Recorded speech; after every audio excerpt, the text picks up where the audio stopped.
Hi అండి. Hello. ఇదొచ్చేసి సాయంత్రం vlog అండి. పిల్లలైతే స్కూల్ నుంచి వచ్చిన తర్వాత ఇదిగోండి పానీపూరి అయితే చేస్తున్నాననమాట ఇంట్లోనే.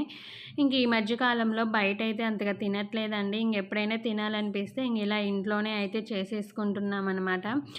చిన్న పిల్లల కాడ నుంచి పెద్దవాళ్ళ దాకా ఎవరికైనా ఇష్టమే గదండీ పానీపూరి. మీకిష్టమో లేదో కామెంట్ చేయండి. ఇక్కడైతే అన్నీ అయితే ఒకదాని ఎమ్మట ఒకటైతే రెడీ చేసేసుకొని పిల్లలు ఇంటికొచ్చేసరికయితే పానీపూరి అయితే రెడీ చేసేస్తున్నాననమాట. ఇది ఏదో సామెత ఉంది కదండీ! దొంగలు పడ్డ 6 జాములకి కుక్కలు మొరిగాయన్నట్టు ఎప్పుడో 20 రోజుల కిందట జ్వరం వచ్చి తగ్గి అన్నీ అయిపోతే ఇప్పుడు కాళ్ళు నొప్పులొస్తున్నాయండి. ఏంటండి ఇది అసలేమనుకోవాలి?